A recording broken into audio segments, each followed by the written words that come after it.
Bem-vindos a mais um episódio do Passo e Corte. Será o episódio 12, o último da primeira temporada, e não podemos terminar de melhor forma com o João Figueiredo, treinador da Oliveirense.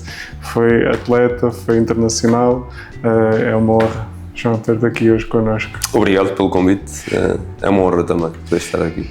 A primeira pergunta que costumamos fazer é: qual é a tua primeira memória de basquetebol? Não sei se consigo definir uma memória, mas tenho algumas.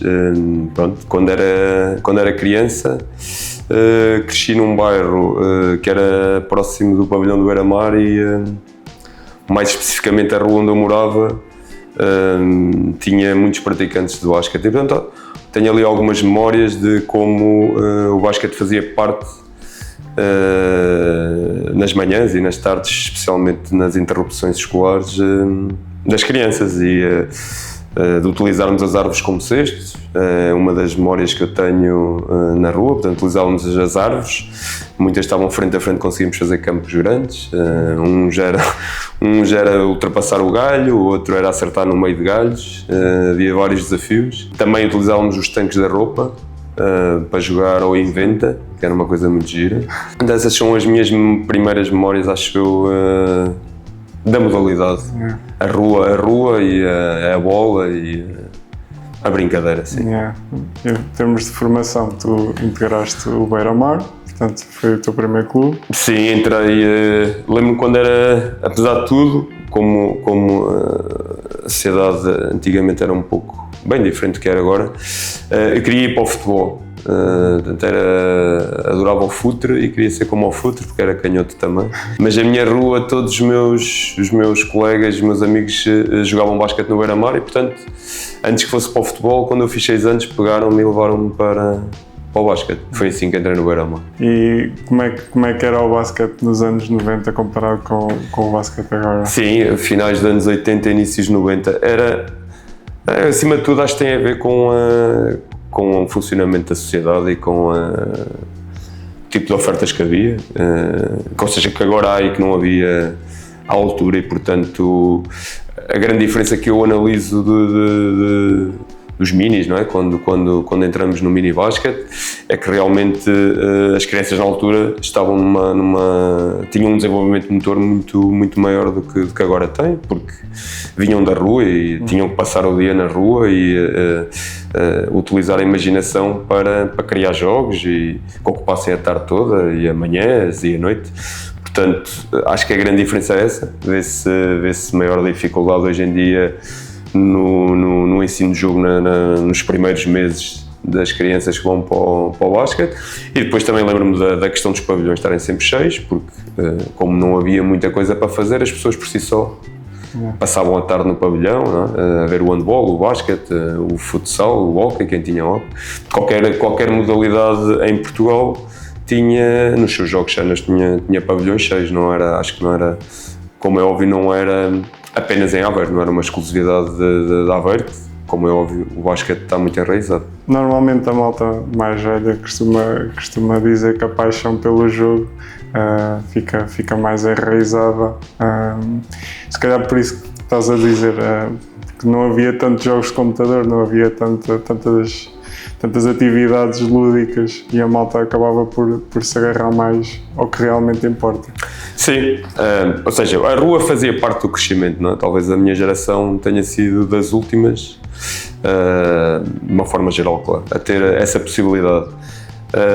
Obviamente também já havia, eu morava num bairro de moradores, foi dos primeiros bairros em Aveiro, deve ter sido construído início da década de 70 talvez, e portanto as crianças tinham mais ou menos todas a mesma idade, talvez ali entre 70 nascidos entre 70 e 79 ou 70 e 82, e portanto havia obviamente os mais velhos, os mais novos, mas havia coisas comuns e o brincar na rua fazia parte, o vir para a rua era algo que era obrigatório e portanto de repente temos ali 50 crianças na rua, ou 60, de manhã à noite. Mas também havia já alguns computadores na altura, e portanto havia alguns colegas meus tinham computador. Eu também tive um, que era do meu irmão.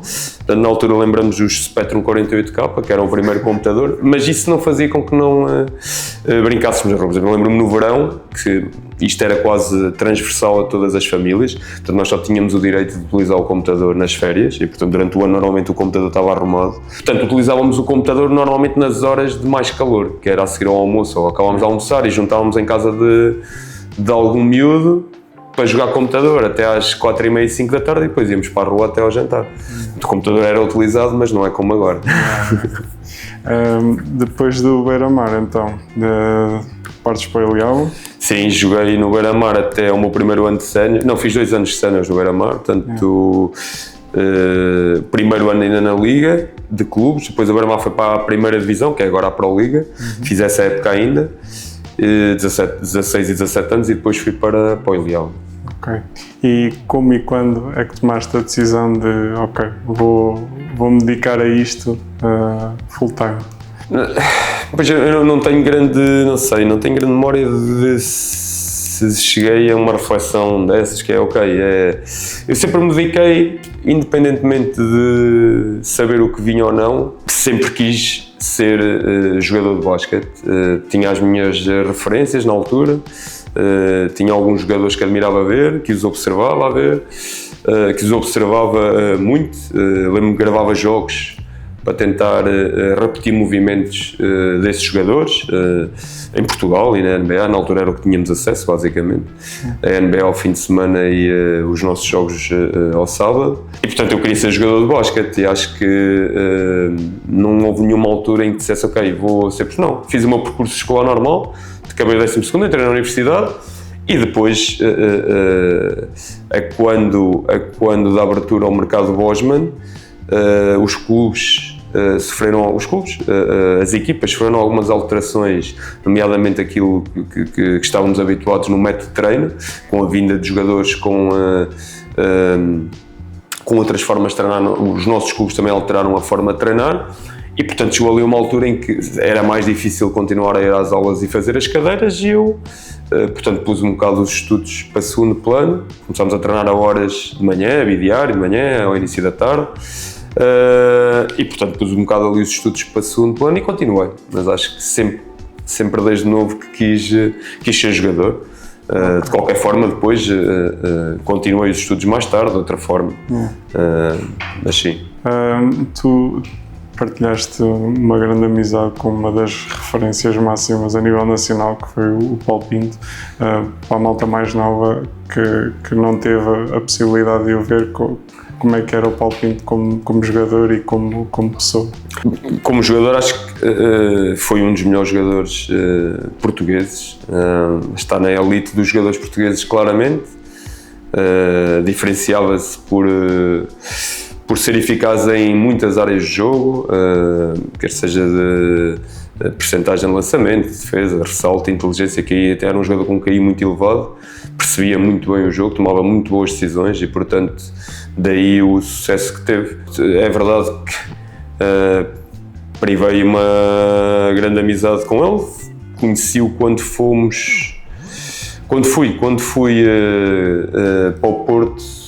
Depois de me estrear na Liga, fui convidado a fazer a pré-época com o Porto na altura, que tinha sido campeão, do Jorge Araújo, e, portanto, aquela célebre equipa do Futebol Clube do Porto, e fiquei a morar na casa onde o Paulo Pinto morava, e, portanto, aquelas 6, 7 semanas de pré-temporada que as fiz lá, partilhei a casa com ele, portanto, fui para a casa dele, e a partir daí desenvolvemos uma amizade quase automática, porque partilhávamos muitos hobbies fora daquilo que era o basquete, nomeadamente a música, o cinema, pronto, e acho que desenvolvemos uma amizade muito rápida e a partir daí estávamos, sim, muitas vezes juntos, o fim de semana, quando a seguir ao jogo, normalmente vinha para a casa dos meus pais passar o fim de semana quando era possível, passávamos férias juntos e, portanto, fez parte, foi um dos meus melhores amigos, do grupo de melhores amigos.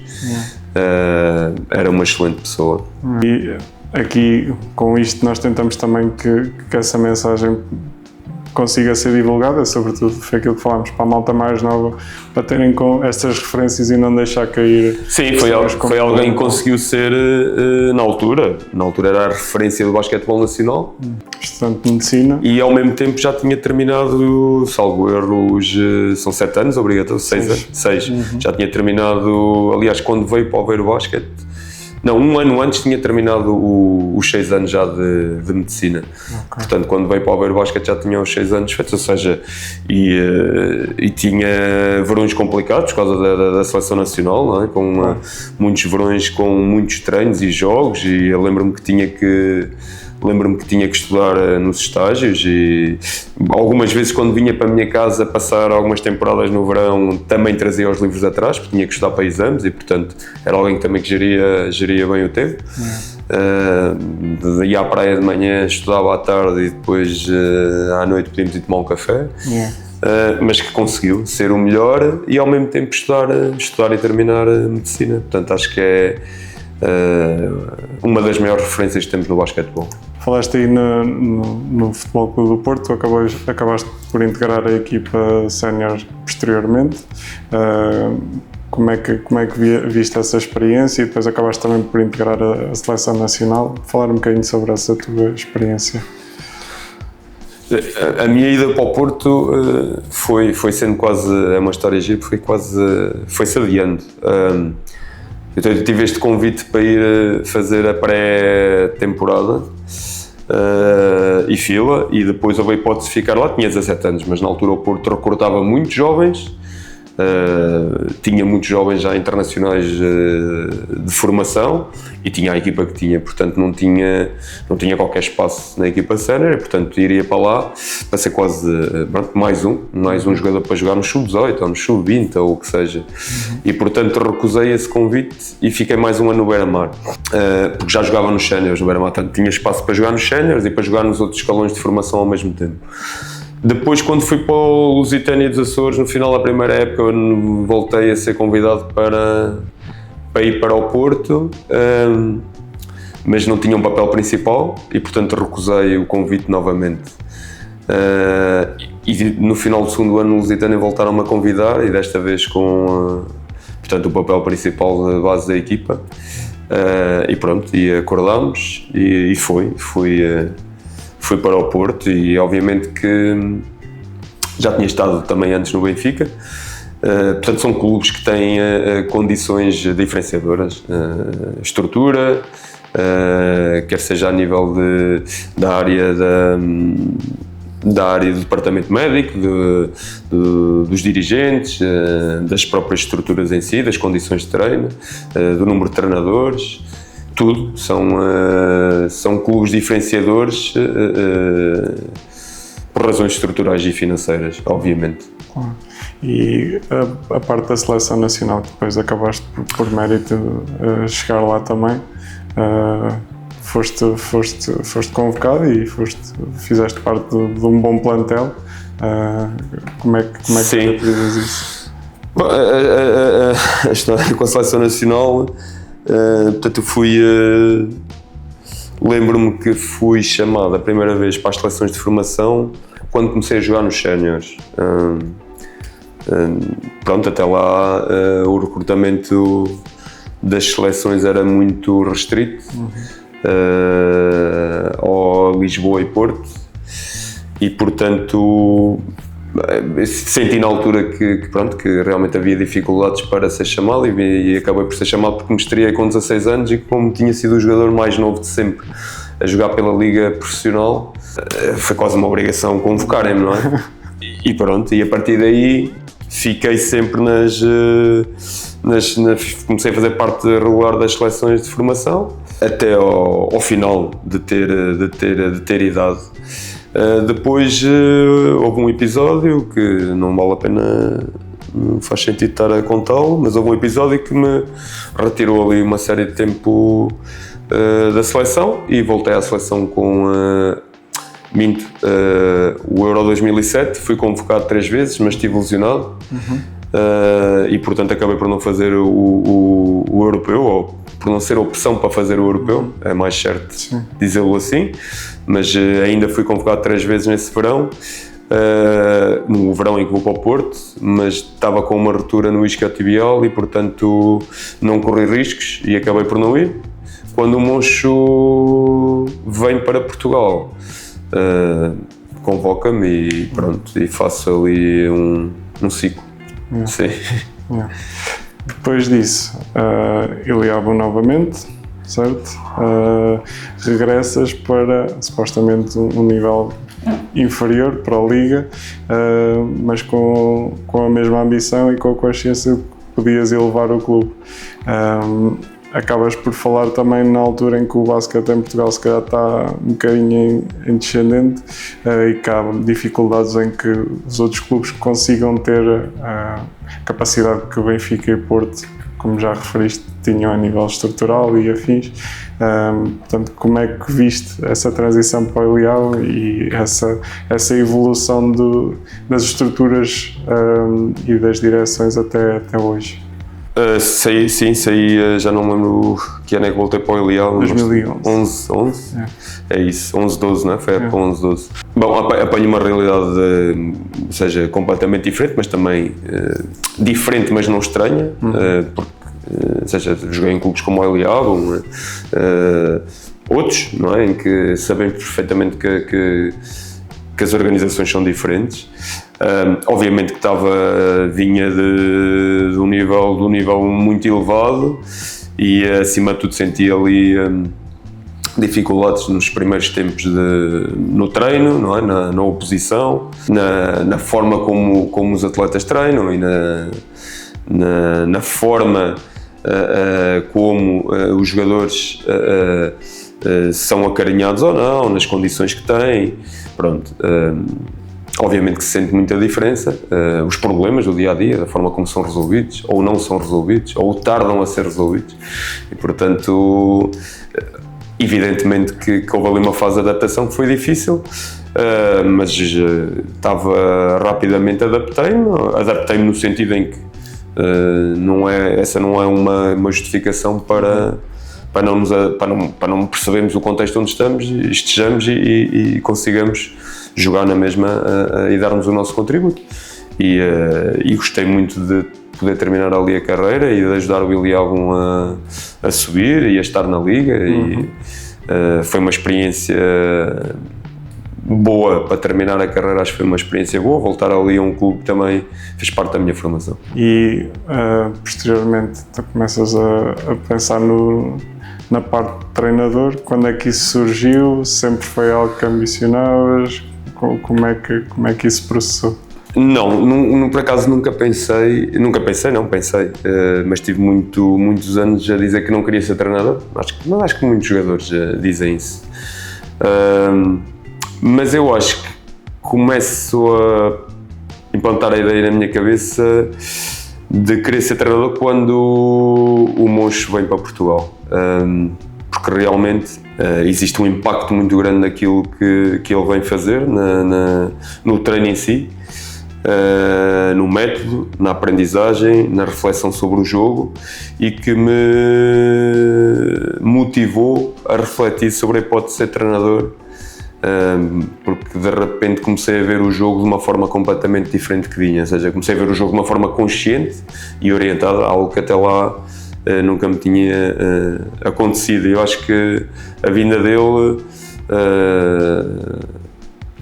para Portugal acho que foi uma influência muito grande na minha decisão, e ali por volta dos 32 anos, 31, quando eu saio do Porto, vou para o Iliabo, começo a preparar-me para ser treinador, tirar os cursos, criei alguns projetos no mini-basket, treinei mini-basket, treinei basicamente todos os escalões, e fui fazendo alguns projetos, tentar dominar outras áreas que são importantes dominar para um treinador, que não é, obviamente, que não é só o treino.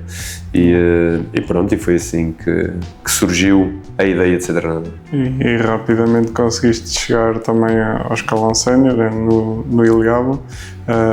Isso era algo que esperavas que acontecesse assim tão rápido, porque ainda é jovem. Sim, É jovem. sim, é verdade. Eu acho que é uma questão de oportunidades que às vezes aparecem, ou seja, reúnem-se determinados fatores, acontecimentos num contexto e depois tens sorte de lá estar no meio e pode ser chamado. Se por acaso já não está, já há de ser alguém que seja chamado. E ali aconteceu um pouco isso. Eu terminei a minha carreira, assumi ali uma série de projetos no clube. No meu primeiro ano em que termino, treino a CNB1, coordeno a formação também, mas obviamente que tinha muito enraizado a vertente competitiva sénior na minha cabeça e era aquilo que queria fazer.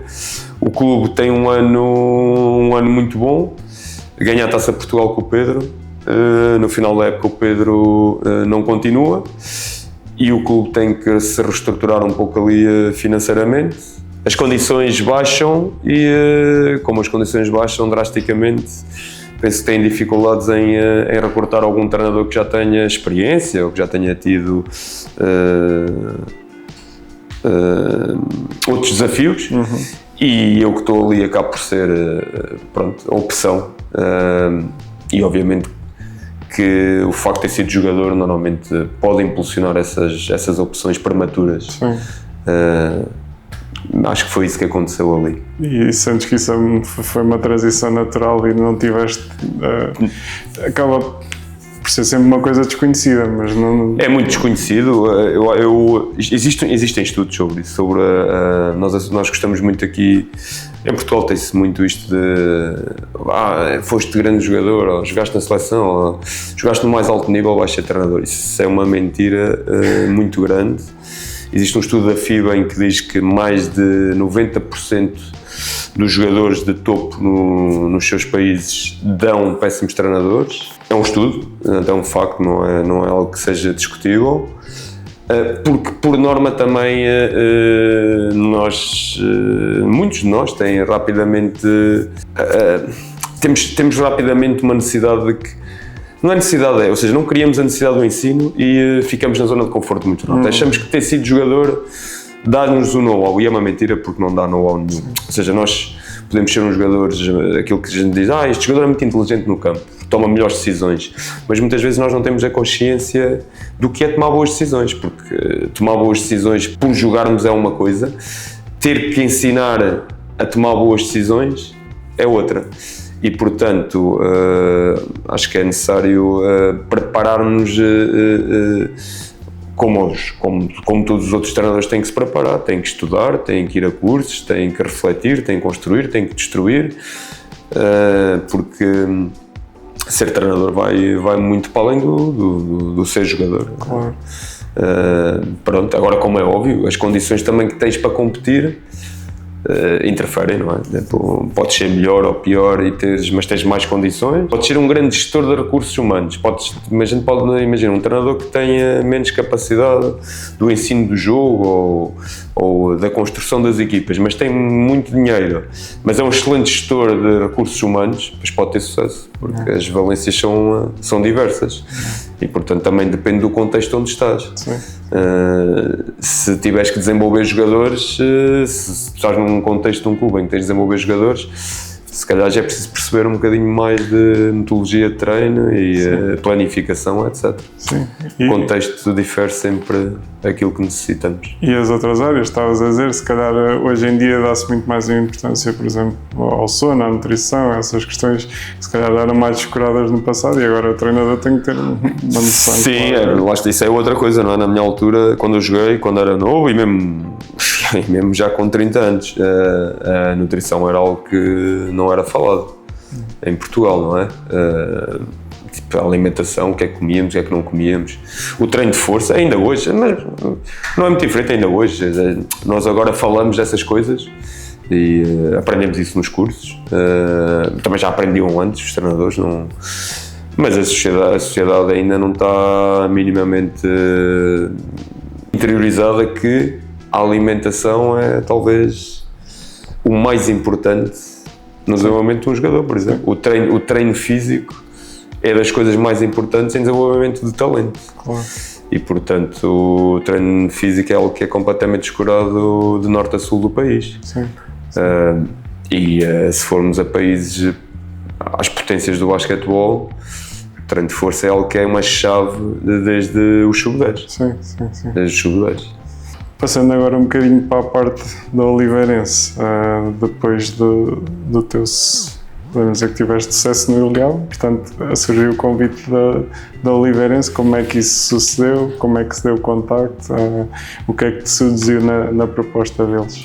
No Ilhéu eu tive 3 épocas, apanhei a época de Covid, as 2 primeiras, portanto tínhamos um objetivo claro que era não descer, tínhamos obviamente os orçamentos mais baixos da liga e portanto no primeiro ano conseguimos ir aos playoffs e no segundo ano o campeonato foi interrompido e salvo erro estávamos em 8º quando foi interrompido.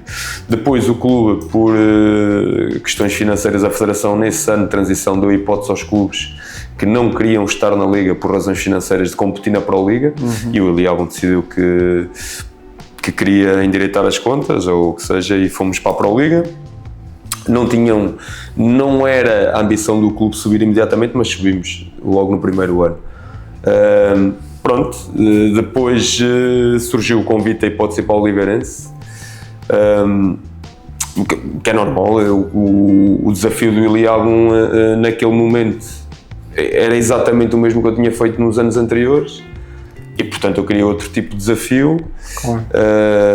Para continuar a crescer como treinador, outro tipo, seja desde o recrutamento, desde as condições de treino, desde os treinadores que estão à minha volta, os dirigentes, a logística, portanto essas diferenças todas são muito, muito importantes no crescimento. Com quanto mais realidades nós lidarmos, maior será o nosso crescimento se soubermos aprender com elas, como é óbvio. Claro. E portanto foram essas as razões que levaram à minha decisão. E entretanto, na época que terminou agora, ganhaste o prémio de melhor treinador da Liga. Mesmo assim, lá está, mais uma vez com a questão que falámos, não tem um orçamento comparável aos 3 grandes, digamos assim, mas a Oliveirense já é praticamente um quarto grande em Portugal pelo percurso que tem feito. Como é que conseguem estar regularmente a competir e a ser uma quarta potência, digamos assim, no basquetebol em Portugal? Bom, o contexto do nosso basquete, no nosso panorama, mudou muito nos últimos 7 anos, 8 anos. E o panorama internacional também, obviamente. O Oliveirense teve o grande mérito de se reconstruir, porque a modalidade foi interrompida, salvo erro lá, já não me lembro em que ano, mas não sei se chegou a ser interrompida um ano ou se quando vieram foram logo para a CNB2, já não me recordo. Mas teve o grande mérito de se reconstruir rapidamente e após estar na Liga no 3º ou 4º ano, já não me recordo, ter sido bicampeã. E portanto criou uma estrutura... Uma estrutura com muita qualidade, ou seja, a Oliveirense hoje tem uma estrutura, estruturalmente é um clube como um grande, ou seja, não me falta, tenho nutricionista, preparador físico a tempo inteiro, treinador adjunto, um grupo de jogadores profissionais, as condições que conseguimos dar aos jogadores profissionais, e portanto a estrutura logística das viagens, refeições, ou seja, temos condições que são equiparáveis aos 3 grandes, mas com isto eu queria dizer que, ou seja, na altura que o Oliveirense é campeã, o mercado é completamente diferente de agora. Para além de não existir o Sporting, tínhamos a limitação dos cotas estrangeiros, por exemplo, e o mercado de recrutamento não era tão agressivo como era agora, portanto houve uma série de alterações. O Covid, como é óbvio, a inflação a nível mundial não é só no supermercado, não é só o impacto que tem, não é só quando vamos às compras, quando queremos recrutar jogadores também tem um impacto grande e portanto aquilo que os jogadores aceitavam há 7 anos atrás ou há 6 ou há 5 agora não dá para recrutar ninguém, dá para recrutar para a Pro-Liga talvez, e portanto o mercado mudou muito. Mas de qualquer forma o clube tem estas condições estruturais que são muito importantes quando aconteceu o que aconteceu ao Oliveirense, ou seja, um clube que é bicampeão nacional, que tem muito mérito, porque, como é óbvio, teve que, para além de vencer a todas as outras equipas, tem que eliminar o Porto e o Benfica, por 2 anos seguidos, ainda mais mérito tem. Mas entretanto o mercado também muda, mas por não ter abdicado daquilo que são as condições estruturais, consegue continuar-se a manter-se competitivo. Ou seja, é verdade, temos reduzido o orçamento para aquilo que é o recrutamento de jogadores, e que o mercado está extremamente agressivo, e portanto as pessoas muitas vezes também não têm ideia, porque uma coisa é eu ter metade do teu orçamento e dizer, eu tenho metade do teu orçamento, mas a metade do teu orçamento, se eu recrutar bem, se trabalhar bem, eu sou candidato a ganhar. Outra coisa é eu ter menos 7 ou 8 vezes o teu orçamento. E portanto são mercados de recrutamento completamente diferentes, e às vezes por mais competente que os jogadores sejam, os dirigentes, os treinadores, ganhar um campeonato nacional é quase impossível, é muito difícil, porque um play-off é muito difícil. Ganhar uma taça é possível, como é óbvio, mas não seja de ser também extremamente difícil. Mas o grande mérito, acho eu, do Oliveirense tem a ver com as condições. Manter as condições ótimas de trabalho, que são estruturais, faz com que o passado também, um passado vencedor, e esta ideia de que continuamos a competir com os grandes, porque competimos com os grandes. Este ano podíamos ter sido primeiros, portanto tivemos a 2 vitórias de ter sido primeiros, e não tivemos tão longe dessas 2 vitórias. Ou seja, o facto de conseguirmos ser competitivos, o facto dos jogadores serem valorizados no final da época e vão para outros clubes e conseguem dobrar, triplicar os seus ordenados, faz com que também os agentes confiem em nós, e queiram muitas vezes trazer jogadores que podem ter uma qualidade mais elevada daquilo que é, se calhar, o seu salário em determinado ano.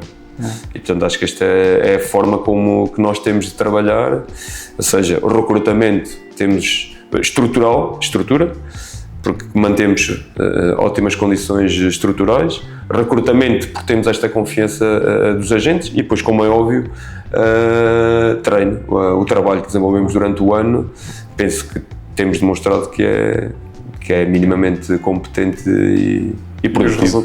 E os resultados vão dizendo que sim. Ok. Uma pergunta que eu ouvo, se calhar, 2, que é como é que no papel de treinador, como é que diferencias a relação entre já ter jogado com um colega, por exemplo o João, o Fernandes ou o Bessa, e como é que competes, por exemplo, contra ex-treinadores como o professor Norberto ou o Pedro Nuno?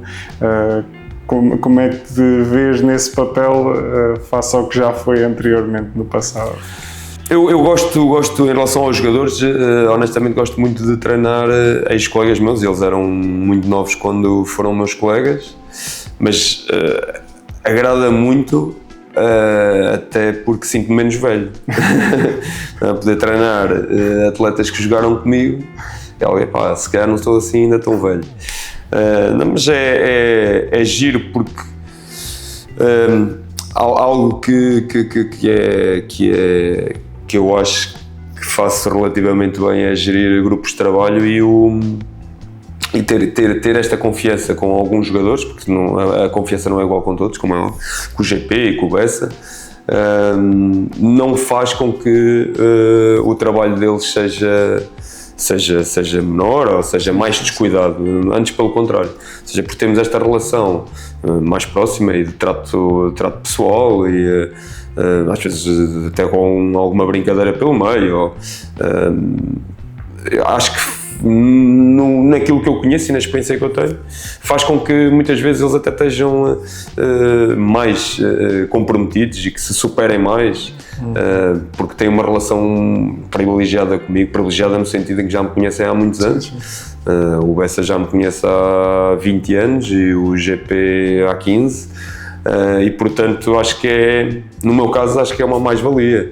Se calhar, obviamente, que certamente há casos que não serão assim, porque as pessoas também não são todas iguais. Quanto aos treinadores, acho que Também é um desafio giro. O Pedro Nuno eu joguei com ele no Aveiro Basket, jogámos juntos no Aveiro Basket, foi meu treinador no Iliabo e agora somos adversários e é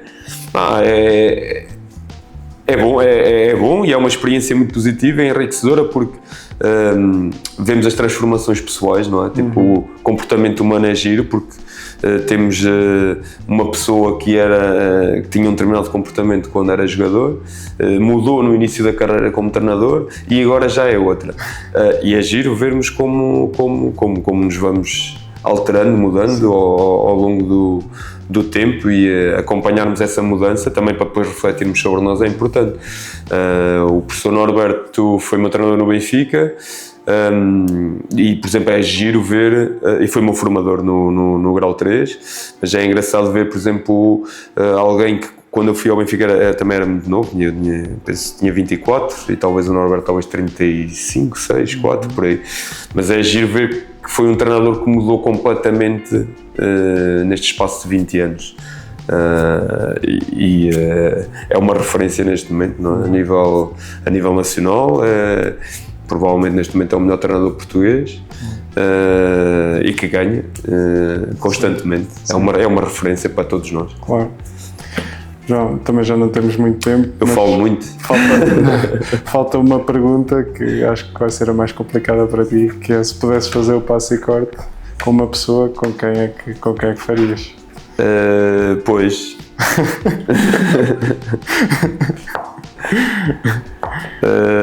Tem que ser treinador, não? Pode ser uma figura do basquete, não precisa de ser treinador, não precisa de ser jogador. Quem te lembras? Assim, pronto, Nuno Marçal. Perfeito. Então vamos ver se ele aceita, se consegues dar o toque. Se tiveres problemas, diz-me que eu ligo. Sim, aceita, eu ligo. Eu aceito. Perfeito. João, obrigado pelo teu tempo, obrigado pela tua disponibilidade. Foi um prazer, obrigado. Malta, não se esqueçam de seguir o Passe e Corte nas redes sociais, no YouTube. Hoje foi o nosso primeiro convidado referenciado de outros episódios, portanto agradecer à Daniela por termos conseguido convencer o João também. Pronto, esta primeira temporada foi muito fixe e esperamos continuar a dar andamento ao projeto. Obrigado. Obrigado. Boa tarde, obrigado pelo convite.